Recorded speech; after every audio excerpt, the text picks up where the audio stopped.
Hey guys, this is Ryan from Athletic Conceptual Training. We're serving the Livermore area and we really want to partner with you. Students, if you're ready to get better in basketball, volleyball, tennis, come and check us out. Look at our Instagram. We have a lot of content and we got more coming. We're one of the fastest growing company in the Bay Area and there's no other place to be. Parents, if you really want to unlock the potential of your student athlete, come and partner with us. Or if you yourself want to come out and get some training with Coach Ryan, don't hesitate. All you have to do is click the link below. Unlock your fullest potential. Be ready. Get up, act today. Let's see you soon.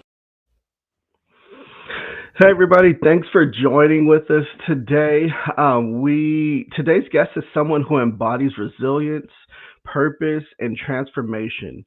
Katelyn Warford is a certified life coach, an emergency veterinary technician with nearly a decade in the field. But her impact doesn't just stop at the clinic. Through her journey of overcoming burnout and toxic relationships, Katelyn now empowers high stress professionals to reclaim their identity, set boundaries, and live a life grounded in self-worth. This conversation will challenge, inspire, and uplift you.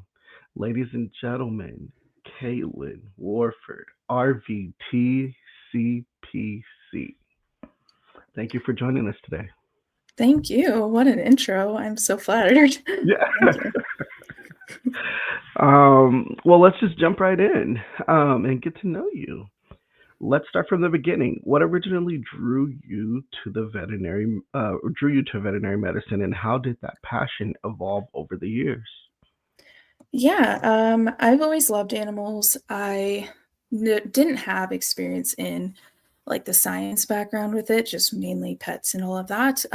But when I was in high school, I really enjoyed science and was kind of trying to get an idea of what I wanted to do. And it just clicked. So I'm like, why not do something animal and science related? And so I wanted to be a veterinarian, but with not having a background with animals or experience and just not being able to move or anything like that. I just happened to go to the technician program that was nearby and come to find out that's what I preferred anyways. I enjoyed the skills of it, the nursing aspect, really getting more hands-on with the patients. And then, from there, I started in general practice in a rural town. And then moved to a big city and did GP and urgent care. And now I'm in emergency. And that's been 3 years now that I've been in emergency. That's awesome. Yeah. Well, you say big city and small town. Where are you from? I'm from Minnesota, southeastern, near Mayo Clinic area. So I went to the community college in Rochester there and graduated there. Awesome. And then whereabouts are you now? I'm in Denver. Denver. Okay. Wow. That's amazing. Emergency vet work is known for being intense. What was your experience like in that environment? Yeah, I hesitated getting into emergency. I know it's always something that's intrigued me, but I wanted to start with the basics and get my, skills and all of that, get a lot of experience before I decided. And then going to a big city, I just got very intimidated because I've heard about the short staffed of ERs and how many nurses there are to patients. And it just like, I do well with getting thrown into things, but when I was going into emergency, I didn't want that. I wanted to have the guidance and just make sure that I gave the patients the best outcome, even though I know I can, bounce around and learn as I go. So I joined a company that focuses big on training and building skills. And so I was eased into it.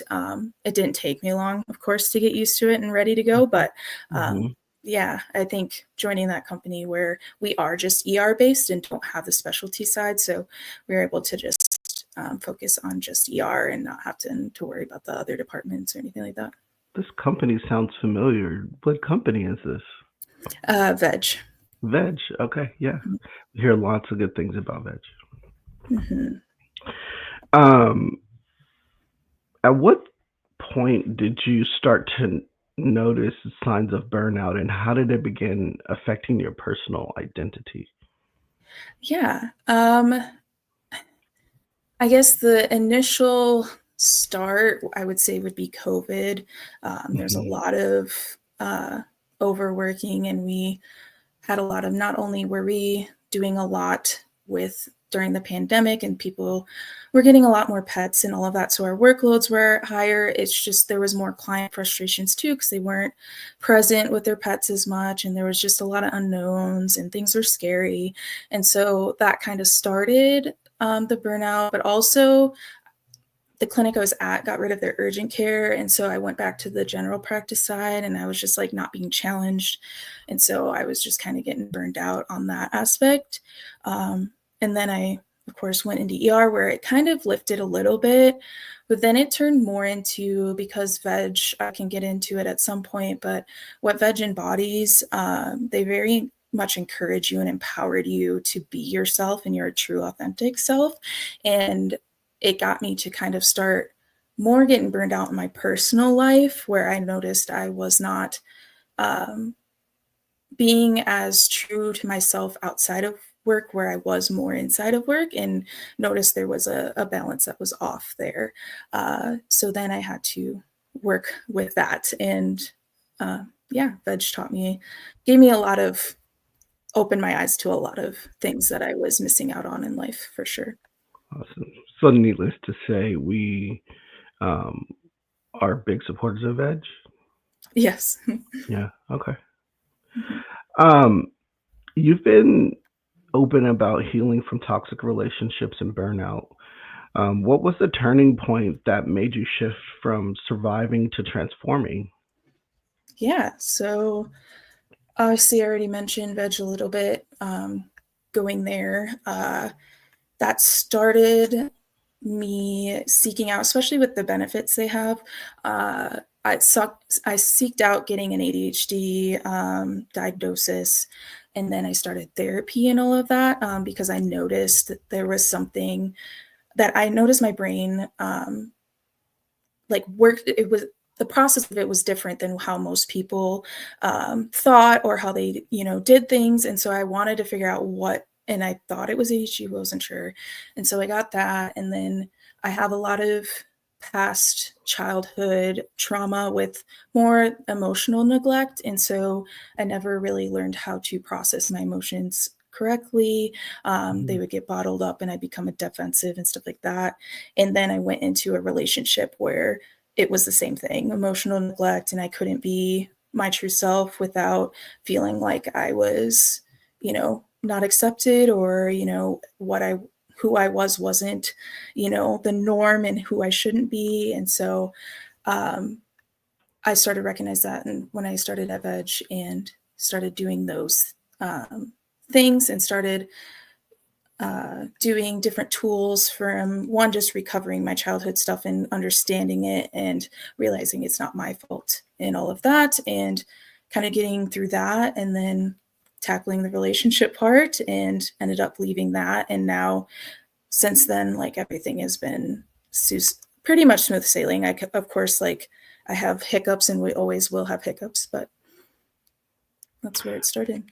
Well, thank you for sharing that. I think that really highlighting those and emotional struggles and then tools, and us being open about these stories is something that's Mhm. needed in the veterinary community. We all struggle in some sort of way, but don't necessarily have the tools. Yeah, for sure. I have, struggle with ADHD myself, and I've Mhm. gone through therapy and medication, and it's Mhm. changed my life, honestly. Mhm. It's helped me to navigate and, you know, tackle larger projects and Mhm. navigate even better Mhm. stressful through stressful situations. And I really appreciate that journey and respect it. And I just, you know, I feel like everybody should be able to do that as well.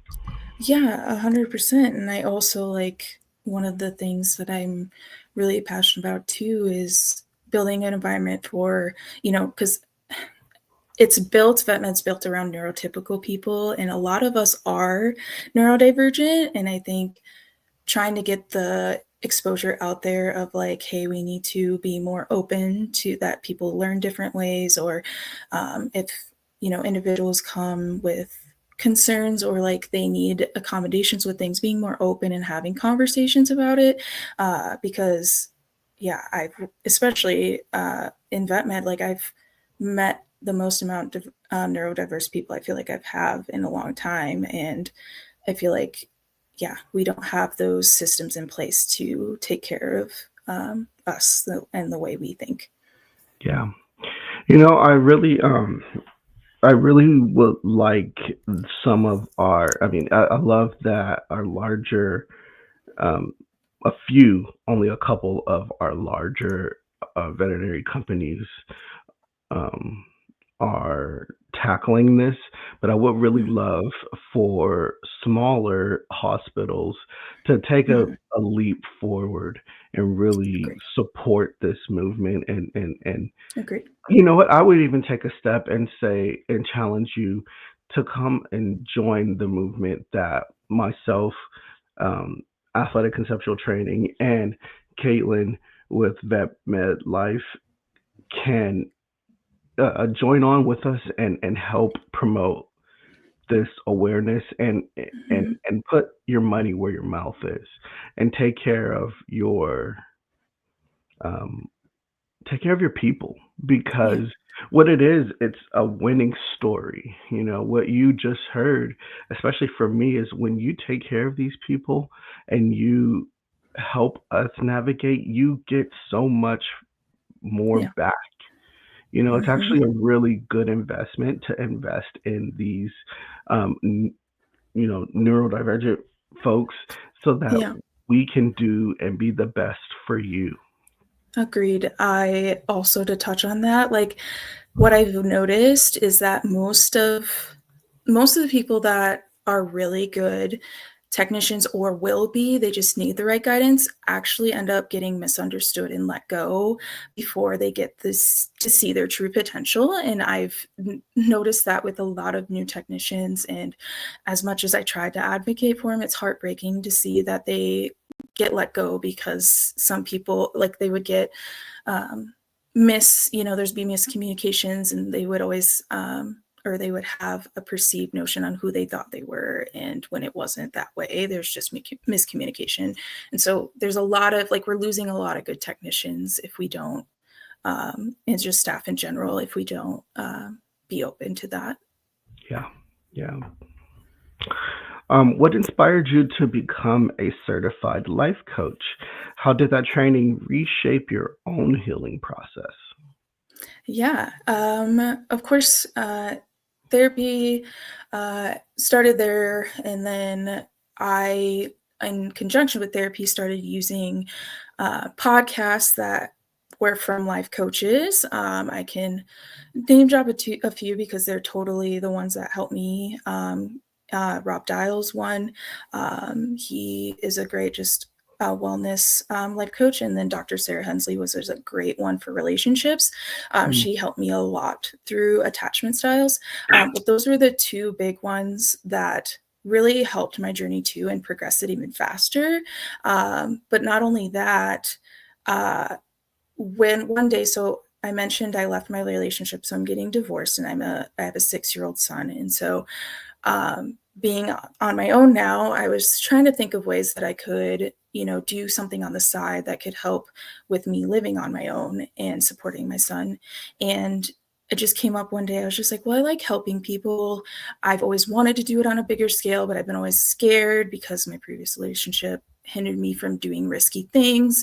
And I was just like, I kind of want to do that. And then it just popped in my head, why not for vet med professionals? Because, we need the support. And I know that I've had my ups and downs within the vet med world, and I've gotten to a place where, I don't know, I found a company that I want to be with long term, and not only start my own business too, but I found what works for me in vet med. And I know some people don't individuals don't do well in clinic setting. And I want to encourage those that love animals that there's something they can do in their passion, even if it's not in a clinic setting. And I don't want them to feel like they can't chase their passions because they don't fit in clinic. So that's kind of where I started down the coaching aspect. Wow. Wow. I mean, first of all, you're a super mom. Starting your own business, working in the field, giving back, taking care of your kid. Congratulations. Congratulations, Katelyn. How do you balance both your ER vet role and your life coach practice today? Yeah, so I obviously I'm still full-time ER. So I'm doing the business mainly on the side as a single mom and all of that. I can't really leave in a full paying job until I have a good reason financially and steady to be able to do that. So I'm kind of just doing whatever days I have off while my son's in school, utilizing that time to put towards my business and all of that. I finished the certification that I was doing. So it's mainly just balancing on what days I'm off. Thankfully, in ER, I work 3 days a week, so makes it a little easier. But it's still a lot. And I still hit weeks where I'm burnt out and have to readjust things and stuff like that. It's been a learning curve for sure. Yeah. What are some of the most common mindset blocks or emotional patterns you see in high stress professionals? Yeah, it's a good question.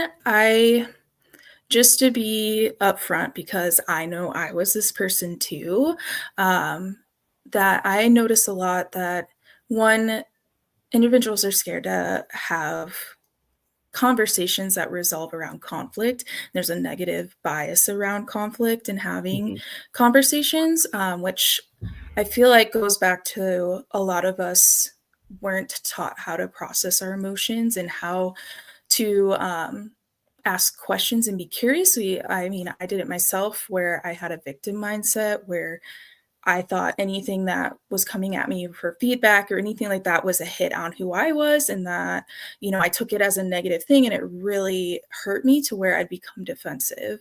And so I think the mixture of like not knowing how to process emotions and be able to recognize in the moment, hey, I'm starting to get a little overwhelmed. Maybe I need to take a step back. And then we just react on what our emotions are. And I think it causes not only sometimes most of the time hinder with our relationships within the hospital. And I feel like is the biggest thing, but not only that, I feel like imposter syndrome is a big thing. Self-worth in some individuals too are the other ones I see too. Yeah. I love that. I had a situation recently with my overnight partner, and I thought it was really bold and huge. They expressed that something I said hurt their feelings, and I was so happy that they spoke out to me. And it just, I don't know, that type of communication is what healthy communication. But then 100%. also it's a responsibility for me Right. as the person who understood, like, I know in a lot of relationships there's like, okay, it doesn't matter what your intention was. If you, Right. hurt someone's feelings, you should Right. apologize, acknowledge it. And Right. and I think there's that responsibility for me as well. But I want to be that safe space. I want that Right. to be that comfortability in especially in the hospital setting where we have to save lives and where we have to to be able to. I just thought it was big, and it made me feel like maybe I was putting off the right practicing what I'm preaching type of thing. 100%. Yeah. And you don't see that often, honestly. Yeah. So that's amazing. And what we definitely, I think more just talking about it, and then giving individuals the tools to, a lot of it comes down, I think, to when you don't have, one is just we don't know how to have that healthy communication. A lot of us don't. And I think just learning and becoming aware and recognizing your part in it, like you can get there and you can, build a community where you have that healthy conflict and that healthy communication. And it's something, yeah, I definitely want to and strive for, putting out there as well. Yeah. What does becoming your own best friend look like in practice? And how has that phrase shaped your own life? Yeah. So what I've noticed, because I went 29 years of my life not knowing who I was and not having any self-worth really, until I started my healing journey. And it was finally when I left the relationship that I kind of recognized that, whoa, I started to actually, I being alone with myself and my thoughts, and it didn't scare me, was the biggest thing. But with that, I feel like it makes you feel like you can handle anything. It makes you feel like you can fall back on yourself and you're not scared. You feel like you can tackle anything that comes your way. Like you just become more confident in you, and recognize that, yeah, you're your best friend and that you have your back no matter what. And that's helped me because in the veterinary field and in practice, there's things like anesthesia or anything that's like, a little more scary and that I'm not the most comfortable with. I would step back and let fear take over and have imposter syndrome, be like, I can't do this, And I think finding that self-worth and that best friend in myself has helped me be like, okay, you got this. Like, these things. If not, what to ask, who to go to if needed. Like you have the tools and the resources around you. And so it's helped with not only my personal life, but also in practice as well. That's amazing. Mental health isn't talked about enough in veterinary medicine. What changes would you love to see in the vet space? Yeah, kind of like we mentioned already too. One, smaller businesses too, being able to find some way to help in the mental health aspect, if they can somehow in their benefits package add something. I know it's hard or just practices in general. Even some bigger hospitals don't offer it as much as they should, but it's like it can cost $200 a session for therapy, even with insurance. And thankfully at Veg, like they give us so many, free ones, and then we use insurance after that. Like there's like something that could help, but also not only that, encouraging people to be able to take a mental day if they need it, or making sure that encourage that people are taking care of themselves. Like just being more, having that conversation and recognizing like we have it hard in vet med and we need to, talk about it. Hiding the fact that it is hard and that, people might be going through things, I think just makes us feel more alone and like we can't speak up about it. Hmm. How would you how do you define true self-worth? And how can people begin rebuilding it after years of burnout or trauma? Yeah. So like I mentioned to you, if someone like me who went, 29 years of not having it and being a people pleaser and just living life for what people wanted me to live and not for myself, if I can go that long and recognize, that we get one life, and why am I not living it for myself? And not only that, my son too, like I want to be a good role model for him and recognize he should chase his dreams. But your life is in your hands and you deserve to have a life that you want. And it's like I said, you only get one life and you deserve it. And if I can do it, you can do it. It just takes work and consistency. And consistency doesn't have to be some crazy amount every day. It can be one small step at a time. And it might feel like you're taking so long to get to there. But like with me, it felt like it was taking a while. But then one day it just clicked and it was just like, oh, I'm on the other side. And it's one of the most freeing feelings in the world. And why I also just started coaching is because I want this feeling for everyone, especially in the vet med field. I can't explain how like amazing it feels, and everyone deserves to invest in themselves and to feel, confident enough and that they, chase their dreams. What advice would you give to someone in the caregiving profession who feels like they've lost themselves? The biggest thing that helped me was a support system. You can't do everything alone, and community is definitely one of the most important aspects. If you are surrounded by, individuals that are more like bringing you down than lifting you up, those are likely individuals that you should not be surrounded by.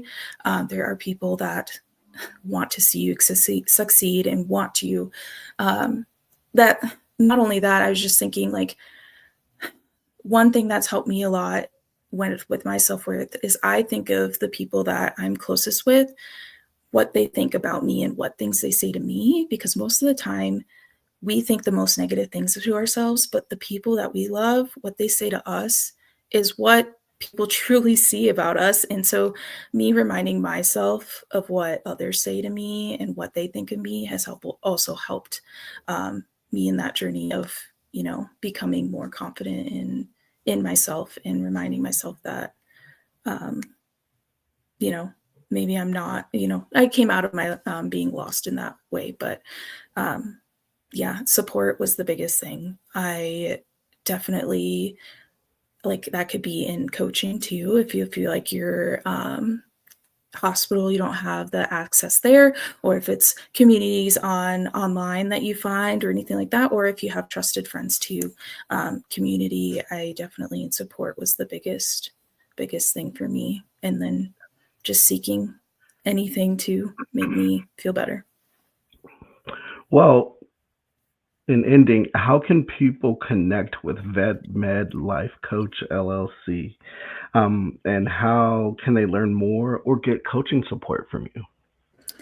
Yeah, so I am on Instagram, Vet Med Life Coach. I post, reels and different posts on just, tips and things that, is recognized most in vet med. And not only that, with coaching, I have a website, which is vetmedlifecoach.com. You can message me or contact me on either of those platforms. And then my first call is always a free session. It's more to just get to know you and see what, you're going through and what you are, seeking help in, and then seeing if we're a good fit for sure too. Like, I want to make sure that I'm able to help you. I want to make sure that you feel like we are a good fit and that you feel safe and comfortable in the space that we form and talk about, and then talk about further from there. But every first call is free, so make sure to utilize that. If you even just have questions, there's no obligation or anything. That's amazing. At the bottom, this is the Instagram handle at VetMedLifeCoach. Go and check her out. We'll be posting reels, and you guys can get coaching from Katelyn. This is really good. We want to make sure we're supporting all of our veterinary professionals. And this is someone from the field, in the field, who can speak to you and help you. And that's what we're here to do. So go check her out. Go support her. Small businesses. Let's start banding together. go and go and contact Katelyn. Come and contact me, and let's bring a little bit of awareness. I will come out and let's do some of these interviews in clinic as just a team bonding 100%. event. I mean, maybe Katelyn and I can come out together and just to one of your staff meetings, and we can come out and do a session, and we can really just start uplifting and bringing our veterinary professionals together. Yeah, 100%. I totally agree with that, and am wide open to, doing anything if you guys are wanting stuff within clinic. 100%. I love that idea. Well, thank you, Katelyn, for taking the time to sit down with me and bring awareness and highlight to the veterinary professionals about what you do and your journey and who you are. I am really inspired, and I appreciate your willingness to organize yourself so that we can help give back to our profession. Thank you. Thank you for reaching out too. I appreciate it. Of course. We got to get more. We got to keep this going. I agree. Okay.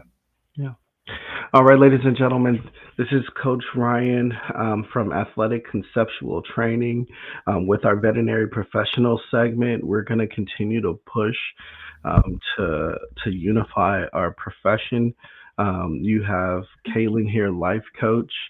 I'm on the athletic side of things, and I am a veterinary assistant. So we're here to just use the resources that we have to promote a better tomorrow.